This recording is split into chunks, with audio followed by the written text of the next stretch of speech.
E aqui vamos nós, meus queridos irmãos.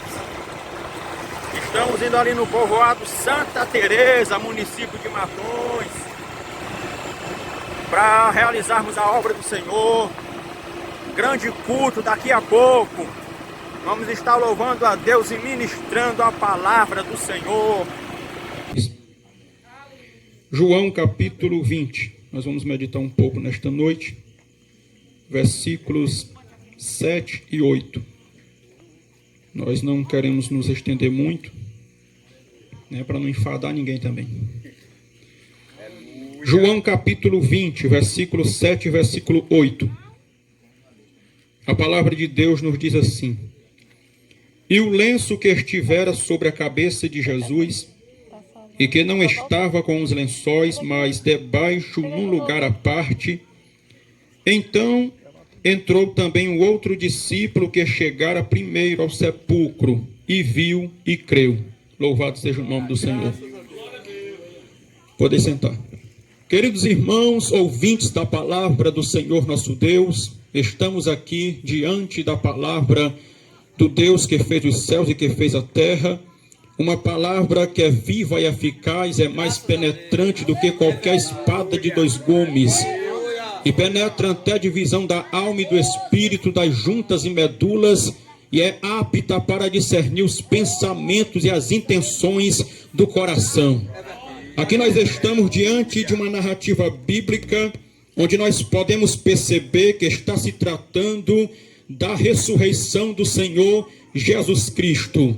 Nós já temos visto alguns debates acerca de qual realmente foi o dia que o Senhor Jesus Cristo nasceu, mas quando, melhor dizendo, ressuscitou. E quando nós olhamos aqui para o início deste capítulo, nós vemos de uma forma bem clara. Aqui está destacado que era um dia de sábado, quando 3 mulheres, as 3 Marias, elas foram acometidas de uma preocupação. E a Bíblia diz, amados irmãos, que nesta preocupação, elas começaram a se preparar para visitar o sepulcro onde havia sido colocado o corpo do Senhor Jesus. A Bíblia diz que elas se preparam com algumas especiarias, que na época eram alguns perfumes, onde elas estavam preocupadas em perfumar o corpo do Senhor Jesus Cristo, em, meus queridos irmãos, fazer uma limpeza ali, talvez do sangue que estava sobre o corpo do Senhor. Eu só sei que elas estavam preocupadas não com a certeza de que Jesus havia ressuscitado, mas de que ele permanecia ali no sepulcro sepultado. Mas quem sabe você esteja se perguntando, e qual era a preocupação que estava no coração destas mulheres? Era de como elas iriam ter acesso ao sepulcro, porque nós sabemos, quando falamos de sepulcro, naquela época, quando alguém era sepultado, não era igual aos nossos dias. Nos nossos dias, cava-se 7 palmos de terra abaixo e coloca o caixão e joga a terra por cima. Mas na época aqui desse texto, a Bíblia nos leva a entender que alguém era sepultado em caverna, depois que tinha um corpo colocado dentro de uma gruta, de uma caverna. Depois eles colocavam uma grande pedra tampando aquela caverna, e segundo alguns historiadores, chegam a dizer que era uma pedra bem grande e muito pesada, que era mais ou menos preciso cerca de 10 homens para poder remover a pedra da boca do sepulcro. E a preocupação dessas mulheres era esta: nós vamos até o sepulcro aqui com o pensamento de perfumar o corpo do Senhor Jesus Cristo, mas nós sabemos que lá na porta do sepulcro está uma grande pedra. Quem é que vai remover a pedra? Esta era a preocupação que estava no coração daquelas mulheres, aquelas Marias. É por isso que há aquele certo ditado de dizer Maria vai com as outras, porque aqui no texto nós encontramos pelo menos 3 Marias. Elas estão se dirigindo domingo de madrugada, estão indo em direção ao sepulcro, e a preocupação vai sendo exposta pelo caminho. Elas vão contando umas às outras, como é que nós vamos entrar no sepulcro, quem é que vai remover aquela pedra? A pedra é grande, a pedra é pesada, como é que nós vamos entrar no sepulcro? Mas a Bíblia diz, amados ouvintes da palavra do Senhor, que quando elas se deparam em frente ao sepulcro, elas ficam espantadas. Por quê? Porque a pedra já estava afastada, já havia sido removida. Enquanto elas estão admiradas por ver que a pedra já está removida, de repente elas são surpreendidas, porque em cima da pedra está sentado, a Bíblia diz que um jovem, mas ali não era um ser humano. A Bíblia nos leva a entender que era um anjo da parte de Deus, que havia vindo do céu e havia removido aquela pedra. O que é que eu posso entender com esta situação? É que aquelas mulheres estavam preocupadas, quem é que vai remover a pedra? Então a remoção da pedra para aquelas mulheres era um problema que havia causado preocupação no coração delas. Mas, meus queridos, qual é a lição que eu encontro aqui nesta parte desta história, desse texto? É que enquanto nós estamos preocupados com alguma coisa, mas se nós servimos aquele que fez os céus e que fez a terra, você pode ficar na certeza que ele sempre vai entrar com providência a favor dos seus servos, a favor dos seus filhos. Enquanto aquilo era um problema para elas, para Deus não era problema. Para Deus era a coisa mais fácil de se fazer. Quando elas chegaram, a pedra já estava removida, o anjo já estava sentado em cima da pedra. Aquilo que quem sabe pode ser um problema para ti nesta noite, fique sabendo que para Deus, aquilo que te causa preocupação, aquilo que para ti é um problema, para Deus é um banco para ele sentar. Deus faz é ficar em cima do problema. E aqui eu me lembro, meus queridos ouvintes da palavra do Senhor, daquela certa feita, quando Jesus Cristo chega para os seus discípulos e dá a seguinte ordenança: entrem no barco e remem para o outro lado do mar. A Bíblia diz que eles entraram no barco, era o mar da Galileia. Alguém chega a dizer que o mar da Galileia, ele tinha de comprimento 21 quilômetros e de largura 14, de profundidade alguém chega a dizer que era mais ou menos 15 metros, mais ou menos. Não estou bem por dentro da profundidade, eu sei que eles obedecem ali a ordenança da parte do Senhor Jesus Cristo. E a Bíblia nos faz entender, amados irmãos, que era a noite. A Bíblia nos diz que quando eles se deparam com uma grande tempestade, a Bíblia chega a nos dizer que já era a quarta vigília da noite. De acordo com o cálculo que eles faziam naquela época, de uma vigília para outra, era basicamente de 3 horas. Eles dividiam a noite em 4 vigílias, 3 horas de diferença de uma vigília para outra. Então nós podemos entender que era de 3 horas da manhã para 6 horas da manhã, era das 3 da madrugada às 6. Meus queridos, quando eles foram surpreendidos com um grande temporal de vento, a Bíblia diz que o barco era sacudido por aquele vendaval. Eles começaram a entrar em desespero, eles começaram a imaginar: o barco vai afundar, nós vamos perecer, nós vamos naufragar. Sabe o que foi, meus amados e queridos irmãos, que aumentou ainda mais a aflição daqueles discípulos? É porque a Bíblia diz que eles percebem que o barco estava se enchendo de água. Se você se encontrar no meio do mar, dentro de uma embarcação, e de repente surgiu uma tempestade, é normal qualquer ser humano ficar preocupado, mas mais preocupado a pessoa fica quando percebe que a água está entrando. Porque, queridos irmãos, quanto mais entra água, mais o barco ele vai afundando. Então foi normal discípulos ficarem preocupados, mas a Bíblia diz que enquanto eles estavam quase que desesperados no meio daquela tempestade, de repente um dos discípulos se lembraram, meus amados irmãos, que o Senhor Jesus Cristo é quem tinha dado aquela ordenança.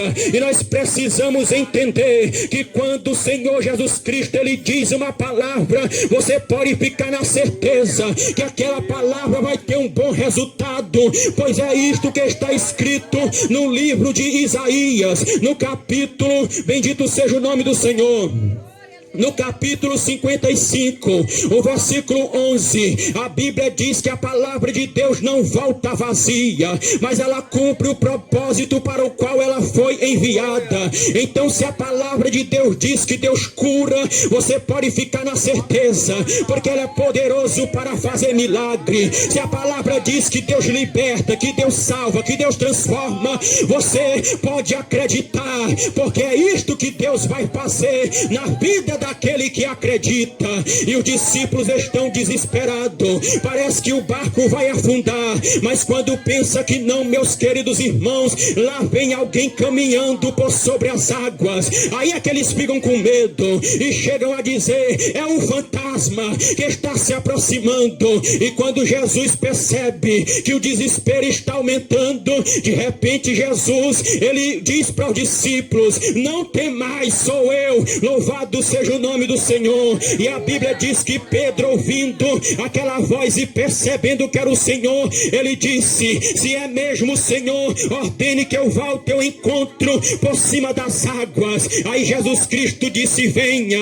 A Bíblia diz que ele sai da embarcação e começa, meus queridos irmãos, a caminhar por cima das águas. Mas o que na verdade eu quero dizer nesta noite, não foi que Pedro também andou por cima das águas, é que Jesus Cristo, meus amados irmãos, aquilo que para os discípulos era um problema, para Jesus era um tapete para ele andar por cima, porque ele vinha caminhando por cima das águas. Eram as mesmas águas que estavam agitadas, preocupando a vida dos discípulos. Por isto, meu querido, você que está aqui neste trabalho, ou que está na sua casa, eu não sei qual é a situação que você se encontra neste exato momento, eu não sei qual é o problema que tem afligido a tua alma, mas de uma coisa eu sei: Jesus Cristo, ele pode dar a solução do problema para a tua vida. Jesus Cristo pode te restaurar, Jesus Cristo pode mudar a tua história, Jesus Cristo pode mudar a tua vida, porque ele tem poder. Ele disse para os discípulos, após ter ressuscitado: é-me dado todo o poder nos céus e na terra. Louvado seja Deus. Então entenda nesta noite, aquilo que para você pode ser um problema, para Deus não é nada.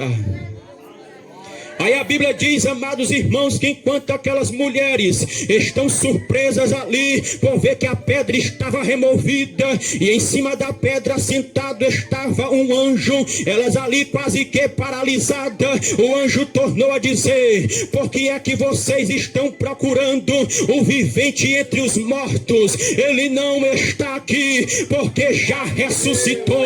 Muita gente nessa terra foi levantado como um grande líder de muitas religiões, meus amados irmãos, e muita gente passou a seguir estes líderes que foram bastante conhecidos pelo mundo inteiro, mas muita gente chega a dizer que todos eles morreram e nenhum deles ressuscitaram. Se qualquer pessoa que está aqui nesta noite tivesse a oportunidade de visitar o túmulo de qualquer famoso que já existiu nessa terra, em todos os túmulos você encontraria escrito na placa que está em cima do túmulo: eis aqui os restos mortais de fulano de tal.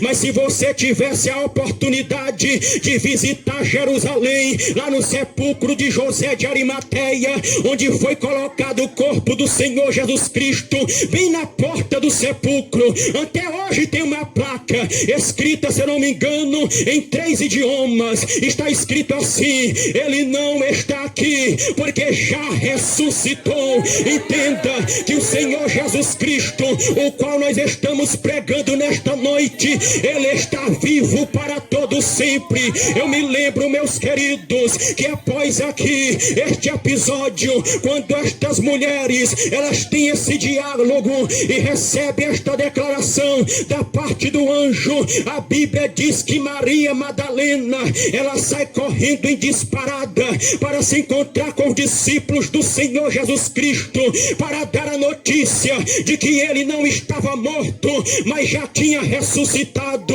Mas eu quero também dizer algo bastante importante, que a primeira pessoa, meus amados e queridos irmãos, que teve a oportunidade de ver o Senhor Jesus Cristo ressuscitado, foi esta mesma Maria Madalena. Isto aqui eu acho bastante interessante, porque nessa época as mulheres não tinham muita oportunidade de fazer alguma coisa no meio das pessoas, mas Jesus Cristo fez questão de aparecer primeiramente para uma mulher. Sabe por quê? Porque mulher é mais fácil de espalhar a história. Então Jesus Cristo entendeu, mulher gosta de conversar, eu vou me mostrar primeiro para uma mulher e vai ficar fácil a notícia ser espalhada. E foi isto que aconteceu, meus queridos. Ela saiu correndo, ela se encontrou com os discípulos, e a Bíblia diz, amados irmãos, que os primeiros discípulos que ela teve contato para poder dar esta notícia foi Pedro e João. Ela chegou muito animada e ao mesmo tempo nervosa e disse: Jesus Cristo, nosso mestre, ele ressuscitou. Nós encontramos a pedra removida, um anjo sentado em cima da pedra. Ele nos deu a notícia. Depois eu vi ele falou comigo, ele ressuscitou. Louvado seja Deus. E a Bíblia diz que os discípulos, espantados, assim meio que não querendo acreditar, Pedro e João saem correndo disparado. Eu não sei se Pedro era mais gordo do que João, eu só sei que a Bíblia nos mostra que João, queridos irmãos, ele chegou na frente de Pedro, e a Bíblia diz que quando João chega na frente ali da porta do sepulcro, ele fica na porta, olha para dentro, ele percebe que do lado estão os lençóis, e a Bíblia diz que ele apenas fica olhando. De repente, da porta para trás, ele volta e fica ali do lado de fora preocupado, porque não vê nada. Mas de repente vai chegando agora o apóstolo Pedro, um pouco atrasado, mas quando ele chega, meus queridos, ele faz diferente de João. João fica da porta para trás e Pedro não, é da porta para dentro. Ele já entra com tudo, ele olha o lugar e percebe que está realmente vazio, o corpo do Senhor não está. Ele vê o que João vê. O que foi que João viu? João viu que do lado estavam os lençóis, mas de repente Pedro vê algo que João não viu. E o que foi? Ele percebeu que havia um lenço